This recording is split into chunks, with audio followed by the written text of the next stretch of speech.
إن الحمد لله نحمده ونستعينه ونستغفره ونعوذ بالله من شرور أنفسنا وسيئات أعمالنا من يهده الله فلا مضل له ومن يضلل فلا هادي له وأشهد أن لا إله إلا الله وحده لا شريك له وأشهد أن محمدا عبده ورسوله أما بعد فإن خير الحديث كتاب الله وخير الهدي هدي محمد صلى الله عليه وسلم وشر الأمور محدثاتها وكل محدثة بدعة وكل بدعة ضلالة وكل ضلالة في النار. أعوذ بالله من الشيطان الرجيم. بسم الله الرحمن الرحيم. ولقد أرسلنا رسلا من قبلك وجعلنا لهم أزواجا وذرية.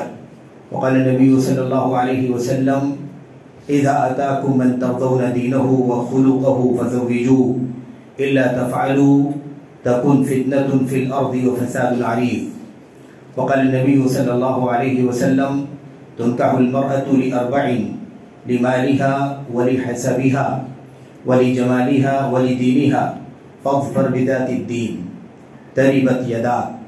وجاء في رواية أخرى قال النبي صلى الله عليه وسلم فاظفر بذات الدين والخلق، أو كما قال النبي صلی اللہ علیہ وسلم. اللہ تبارک و تعالیٰ کا انعام ہے، احسان ہے کہ اللہ عز و جل نے ہمیں اور آپ کو سکھ اور شانتی کی زندگی، فطرت کے مطابق زندگی گزارنے کے لیے ضروری اسباب مہیا فرمائے. اور اللہ عز و جل نے ہمیں اور آپ کو کسی بھی طرح سے ایسے کسی قانون اور نظام کے حوالے نہیں کیا کہ ہم اپنی فطرت کی زندگی فطری طور پر مکمل نہ کر سکیں، بلکہ غیر فطری طریقوں سے زندگی گزارنے پر مجبور ہو جائیں. اسی لیے اس دین کو، دین اسلام کو دین فطرت کہا جاتا ہے. یہ دین فطرت اور اس کے دین فطرت ہونے کی مثالیں، اس کے شواہد، اس کے حوالے اور انسانی زندگی کے مختلف گوشوں میں اسے عملی طور پر دیکھنا اگر ہم چاہیں تو اس کی بہت ساری مثالیں ہیں، بہت سارے گوشے ہیں، بہت سارے پہلو ہیں جہاں ہم اس کا مشاہدہ کر سکتے ہیں، دیکھ سکتے ہیں. بس غور کرنے کی ضرورت ہے. وَفِي أَنفُسِكُمْ أَفَلَا تُبْصِرُونَ. خود اپنی ذات میں تم کیوں نہیں غور کرتے؟ اپنے آپ میں کیوں نہیں غور کرتے؟ اپنی ذات میں کیوں نہیں دیکھتے کہ اللہ تبارک و تعالیٰ نے تمہیں کس انداز سے بنایا ہے اور تمہارا جوڑا اللہ عز و جل نے کس انداز سے بنایا ہے؟ تمہاری ضرورت اور اس کی ضرورت اللہ تبارک و تعالیٰ نے فطری طور پر پورا کرنے کے لیے شادی کا، نکاح کا، زواج کا شرعی نظام اور اس کا قانون نافذ فرمایا ہے. اور ہم اور آپ کو اللہ تبارک و تعالیٰ کی حمد کرنی چاہیے کہ اللہ تبارک و تعالیٰ نے ہمیں داخل اسلام اس طبقے سے یا اس طائفہ سے ہونے کا شرف عطا فرمایا ہے جس طائفہ کے یہاں خالص اللہ کی کتاب، نبی کریم صلی اللہ علیہ وسلم کی سنت، امت کے سلف، صحابہ کرام، تابعین، تبع تابعین، خیر القرون کا نمونہ، آئیڈیل مانا جاتا ہے، جہاں نہ کسی رسم و رواج کی گنجائش ہے، جہاں نہ کسی منکر کی گنجائش ہے، جہاں نہ کسی اپنی طرف سے نکالے گئے بنائے گئے قانون اور ضابطوں کی کوئی گنجائش ہے، جہاں نہ کسی پہلے کے ادیان اور مذاہب کی مشابہت اور ان کی نقالی کرنے کی کوئی گنجائش ہے. ایک دم صاف ستھرا دین ہے، یہ غنی ہے، بہت ہی زیادہ غنی دین ہے، ایسا غنی ہے، بے نیاز ہے. نہ اس دین کو ماضی کی کسی تہذیب و تمدن کی ضرورت ہے، نہ حالات اور ظروف کے اعتبار سے ہر دور اور ہر زمانے میں جو چیزیں پیدا ہوتی رہتی ہیں اس سے کچھ لینے کشید کرنے کی ضرورت ہے، نہ مستقبل میں کسی کمی کی تکمیل کے لیے انتظار ہے کہ فلاں دور میں مستقبل میں یہ کمی پوری ہو جائے گی. یہ اللہ تبارک و تعالیٰ کا دین ہے. تو یہ دین اللہ تبارک و تعالیٰ نے، اور دین اسلام کے اندر جو بہت سارے فرق ہیں ان میں سے اللہ تبارک و تعالیٰ نے ہمیں اس اللہ تبارک و تعالیٰ کی طرف سے چنندہ طائفہ مقدسہ میں سے ہونے کا شرف عطا فرمایا ہے، جو خالص دین پر، خالص کتاب پر، خالص سنت پر اللہ تبارک و تعالیٰ نے جن چلنے کی توفیق عطا فرمائی ان میں سے ہم ہیں. تو اللہ تعالیٰ کی حمد کریں، اس کا شکر ادا کریں کہ اللہ تعالیٰ نے ہمیں انعام عطا فرمایا.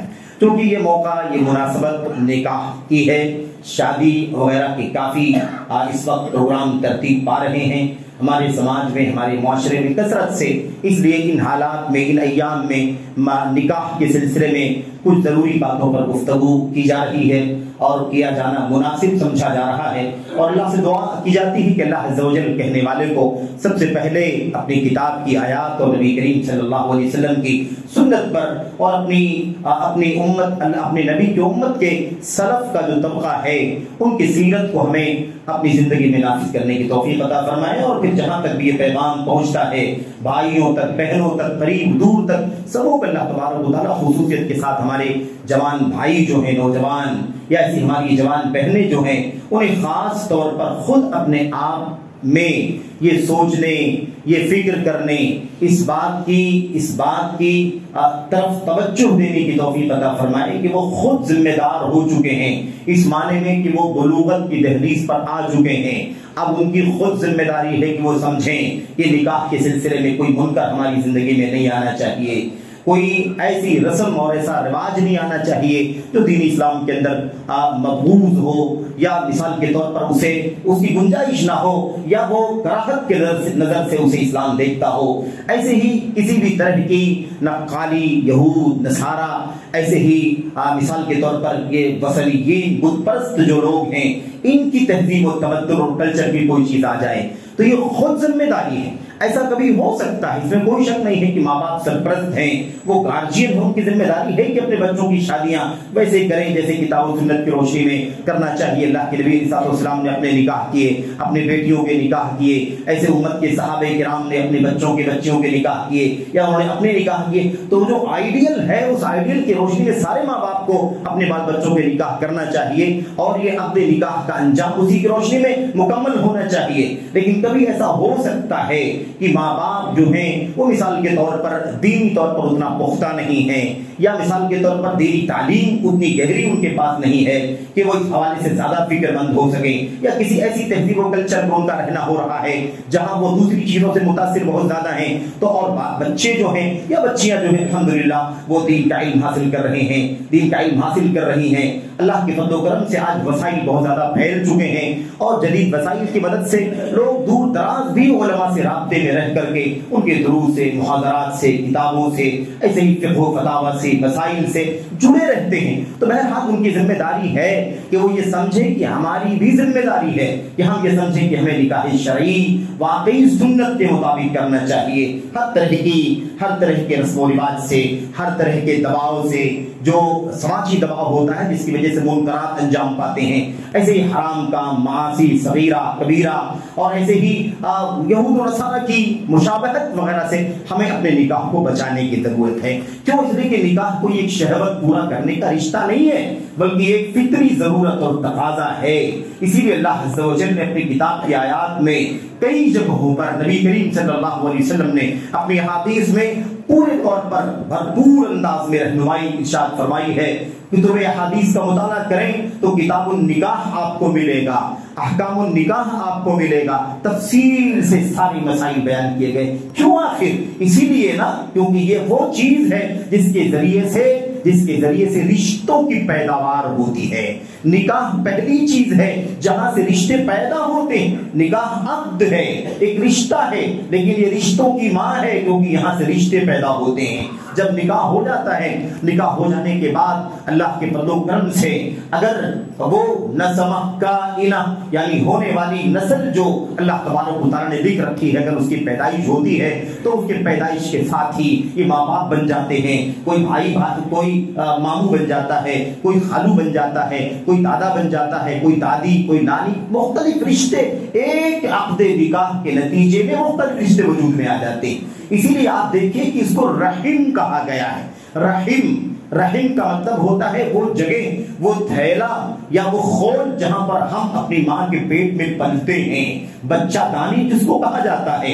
اسی لیے رشتے کا نام رحم رکھا گیا۔ کیوں؟ آخر اسی لیے تاکہ یہ ذہن میں رہے اچھی طرح سے کہ اسی رحم میں ہم پلتے ہیں، اور اس کے بعد جب اپنی مدت مکمل کر لیتے ہیں اور جب اللہ تبارک و تعالیٰ ہمیں دنیا میں لانا چاہتا ہے، دنیا میں آ جاتے ہیں تو آتے ہی رشتے پیدا ہو جاتے ہیں۔ اسی لیے اس تھیلے کو ہی رحم کہہ دیا گیا اور اس رحم سے ہی رشتے نکل گئے. اسی لیے صلہ رحمی جو ہم کہتے ہیں نا، رشتہ جوڑنا، وہ دراصل اسی طرف اشارہ ہے کہ اسی رحم میں ہم پلتے ہیں اور اس کے بعد ہم باہر نکلتے ہیں میرے بھائیوں، اور اس کے بعد ہم رشتے وجود میں آ جاتے ہیں. اور پھر ظاہر سی بات ہے کہ وجود میں رشتے آتے ہیں تو حقوق بن جاتے ہیں، ذمہ داریاں بن جاتی ہیں، اور پھر ان کی تکمیل کرنے نہ کرنے پر سزا اور عذاب، یا ایسے ہی مثال کے طور پر رحم، رحمت اور برکتوں کے بھی وعدے اللہ تبارک و تعالیٰ نے فرمائے ہیں. تو اس لیے ضروری ہے کہ نکاح کو ہم ایک شہوت کا رشتہ نہ سمجھیں، بلکہ اس کا مقصد یہ ہے کہ ایک صالح خاندان وجود میں آئے،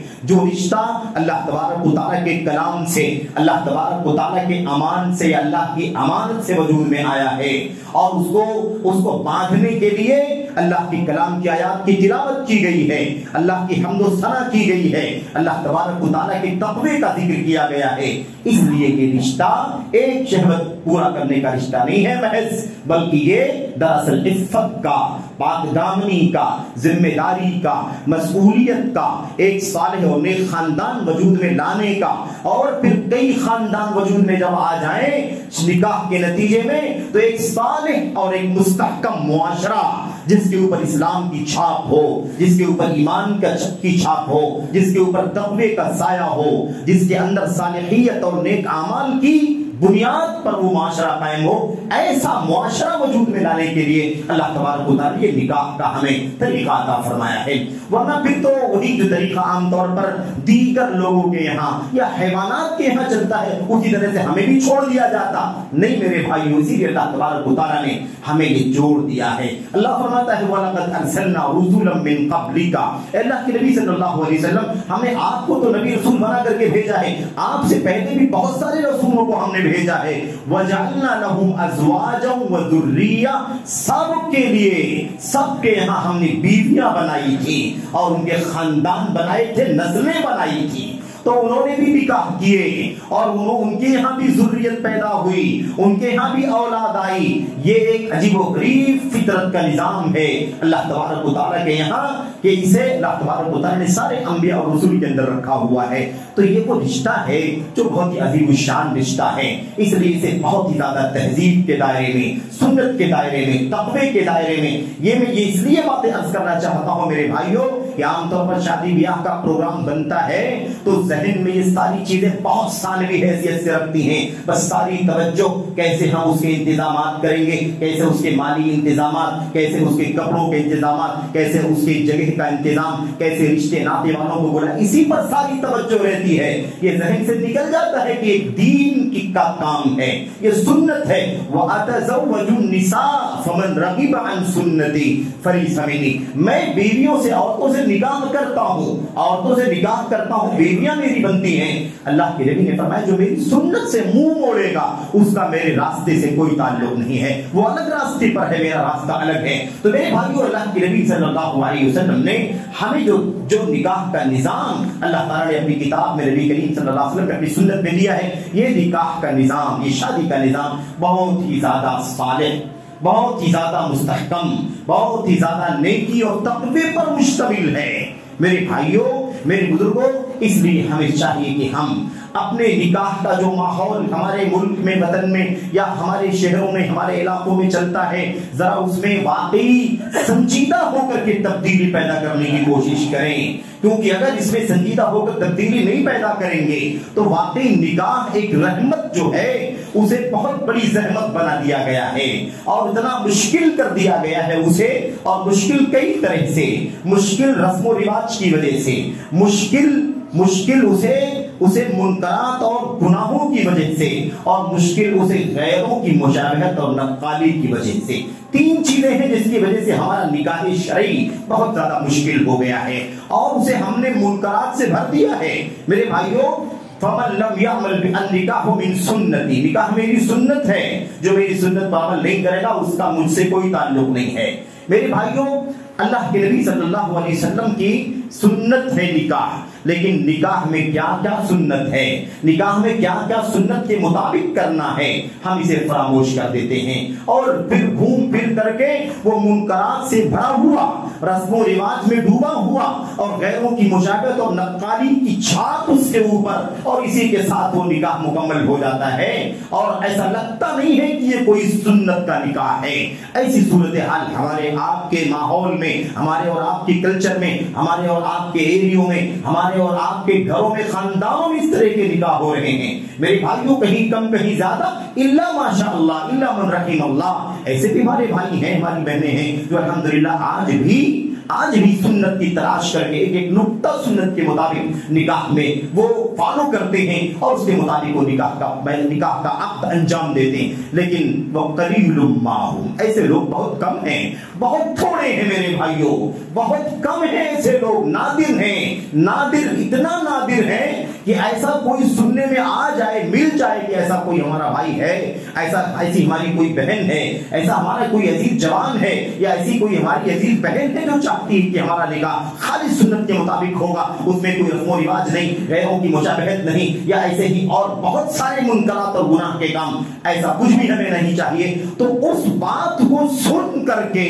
اس کی خبر پا کر کے ہمیں تعجب ہونے لگتا ہے کہ ارے آج کل کے دور میں بھی ایسے لوگ موجود ہیں کہ اتنی صالح سوچ رکھنے والے، اتنی نیک سوچ رکھنے والے لوگ موجود ہیں۔ تو آپ وہی بات یاد آتی ہے اللہ کے نبی علیہ السلام کی حدیثوں میں، صحابہ کرام کے یہاں وہ باتیں جو ملتی ہیں کہ حالات ایسے ہو جائیں گے کہ شر عام ہو جائے گا، برائیاں عام ہو جائیں گی، بدعات عام ہو جائیں گی، اتنا زیادہ شر و فساد اور برائیاں عام ہو جائیں گی کہ جو لوگ یہ کام نہیں کریں گے، منکر کام، دیکھا دیکھی کام، بدعات کے کام، گناہوں کے کام، رسم و رواج کے کام جو نہیں کرے گا یا اس کو اوائڈ کرے گا، اس کے بارے میں کہا جائے گا ارے یہ کون سا آدمی ہے، طریقت السنت، سنت کو چھوڑا جا رہا ہے۔ بدعتیں اتنا چڑھ جائیں گی کہ اس کو سنت سمجھ لیا جائے گا اور اس کو چھوڑنے والوں کو کہا جائے گا طریقت السنت، سنت کو چھوڑ دیا جا رہا ہے۔ آپ لوگ کیسے لوگ ہیں کہ سنت کو چھوڑ رہے ہیں؟ تو آج حالت ایسی ہو گئی ہے میرے بھائیوں، تو حیرت کی بات ہے، افسوس کی بات ہے۔ میں کچھ باتیں نکاح شرعی کے حوالے سے اس لیے عرض کرنا چاہتا ہوں کہ سب سے پہلے اللہ عز و جل مجھے خود ان باتوں پر عمل کرنے کی توفیق عطا فرمائے اور اپنے بھائیوں کو بھی پیغام پہنچانے کی یاد دہانی، تذکیر، نصیحت، وذکر فإن الذکریٰ تنفع المؤمنین، نصیحت کیجئے، ایمان والوں کو نصیحت سے نفع پہنچتا ہے تو نفع پہنچے گا انشاءاللہ تبارک و تعالی۔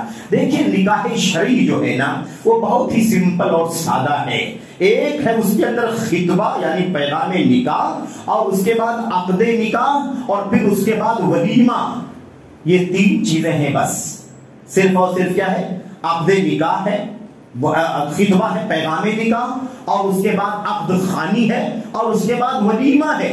اس کے سوا کوئی چوتھا کام نہیں ہے۔ اور ولیمے کے ساتھ اگر آپ جوڑنا چاہیں دولہے کے ذمے تو ایک بہت اہم اور بنیادی کام جو ہے وہ مہر کا ہے۔ تو مہر ہے اور ولیمہ ہے، اور پھر اس کے بعد میرے اس سے پہلے خطبہ، پیغام نکاح، جس کو مگنی ہم لوگ کہتے ہیں، لیکن مگنی نہ کہنا بہتر ہے کیونکہ مگنی کہنے سے پھر وہ پورا کلچر دکھائی دیتا ہے کہ اس کے اندر کوئی بہت بڑا ہال ہوگا، اس کے اندر 200-300 لوگ بلائے گئے ہوں گے، اس کے پیچھے 4 لاکھ 5 لاکھ روپے خرچ کیے جا رہے ہوں گے، اس کے اندر عورتیں بے پردہ آ رہی ہوں گی، اس کے اندر اختلاط مرد و زن ہوگا، اس کے اندر فلمیں گانے بج رہے ہوں گے، اس کے اندر تصویر فوٹوگرافی چل رہی ہوگی، اس کے اندر کوئی دین کی اور اسلام کی کوئی چھاپ دکھائی نہیں دے رہی ہوگی۔ اس لیے مگنی مطلب مگنی کی ایک رسم بن چکی ہے، اس کو چھوڑ دیں۔ خطبہ، پیغام نکاح، ہم لے کر کے جائیں پیغام نکاح، آپ لے کر کے آئیں پیغام نکاح، اور اسی کو اگر یہ طے ہو گیا تو پیغام ہو گیا، اور نہیں طے ہوا تو پیغام بھی فائنل نہیں ہوا۔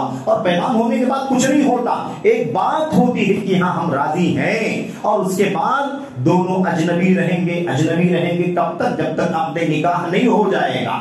جب تک عقد نکاح نہیں ہو جائے گا تب تک کوئی بات چیت کرنا، ملنا جلنا، یہ ساری چیزیں ہمارے لیے جائز نہیں ہوگی. لیکن یہ بھی غیروں کی نقالی کرتے کرتے ہمارے سماج کا حصہ بن چکا ہے. اگر مگنی ہو گئی اور اس کے پیچھے لاکھ 2 لاکھ 4 لاکھ روپے خرچ کر کے سب طے تمام کر لیا گیا تو ہوتا یہ ہے کہ اب اس کے بعد وہ لڑکا اور لڑکی وہ ٹیلی فون پر بات کرتے ہیں، موبائل پر ایک دوسرے کو لائیو دیکھتے ہیں، چیٹنگ کرتے ہیں، ملاقات تک کرتے ہیں. یہ سب کلچر یورپ سے آیا ہے.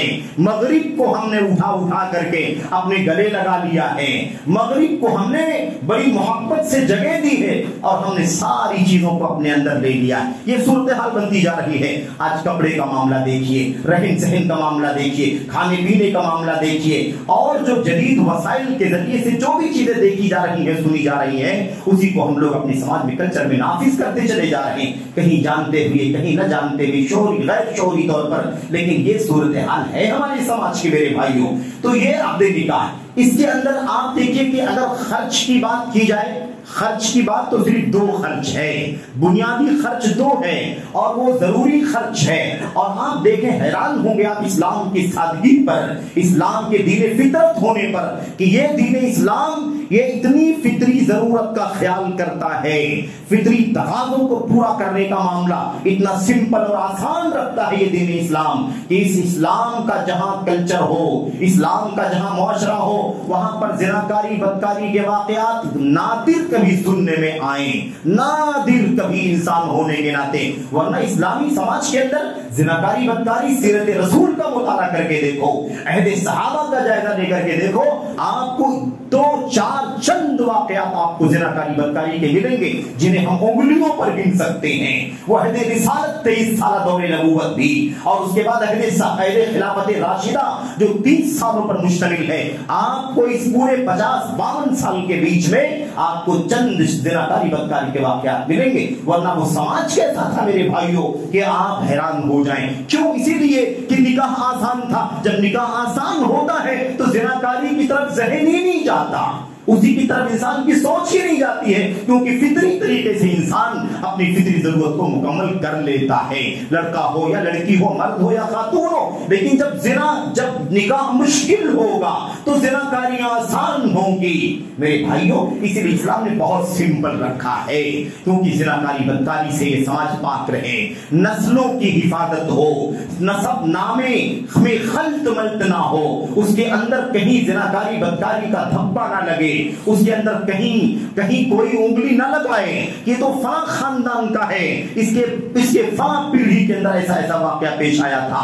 اس پوری گندگی سے، اس پورے دھبے سے اسلامی کلچر، اسلامی تہذیب میرے بھائیوں یہ چاہتی ہے کہ مسلمانوں کا کوئی بھی نسب، مسلمانوں کی کوئی نسل، کوئی خاندان اور ذریت اس طرح کے دھبے سے پاک رہے. تو میرے بھائیوں کہنے کا مطلب یہ ہے کہ اسلام کے اندر بڑی سادگی ہے، بڑی سادگی ہے. اب ہمیں اسلام کے مطابق اگر نکاح کرنا ہے تو بہت آسان ہے. اور اسی لیے اللہ کے نبی نے فرمایا ہے کہ آسان کو آسان رہنے دو. اسے اگر مشکل کرو گے، رسم و رواج کے دباؤ کے ذریعے سے مشکل کرو گے، اسے مالی بوجھ ڈال کر کے مشکل کرو گے، اسے ٹرم اور کنڈیشن کے ساتھ مشکل کرو گے، اسے غیروں کی مشابہت کے ذریعے سے مشکل کرو گے، تو پھر ساری برکت ختم ہو جائے گی. تمہاری اپنی خواہشات، تمہاری اپنی چاہتیں تو پوری ہو جائیں گی، لیکن یاد رکھو کہ برکتیں اللہ تبارک و تعالیٰ نکاح سے چھین لے گا، برکتیں چھین جائیں گی. ان اعظم النکاح برکتن ایسرہ مؤونتن، سب سے زیادہ عظیم برکت والا نکاح وہ ہے، سب سے زیادہ برکت والا، بڑی برکت والا نکاح وہ ہے جس میں سب سے کم خرچ کیا گیا ہو، سب سے کم خرچ جس کے اندر ہو وہ سب سے زیادہ برکت والا نکاح ہے. آج مقابلہ اوپر کی طرف چل رہا ہے کہ زیادہ سے زیادہ خرچہ کیسے کریں. کم کی طرف آنے والے میرے بھائیوں بہت نادر ہیں، بہت نادر ہیں. کہیں سماج کی مشکلات بھی ہیں، میں سمجھ سکتا ہوں، لیکن میرے بھائیوں سماج کسی ایک پتھر کا نام نہیں ہے، سماج کسی پیڑ کا نام نہیں، کسی پرندے کا نام نہیں. یہ ہم سب ملتے ہیں تو سماج بنتا ہے. کیوں نہ ایک اپنی اصلاح کرے تو انشاءاللہ تبارک و تعالیٰ سماج کی اصلاح ہو جائے گی،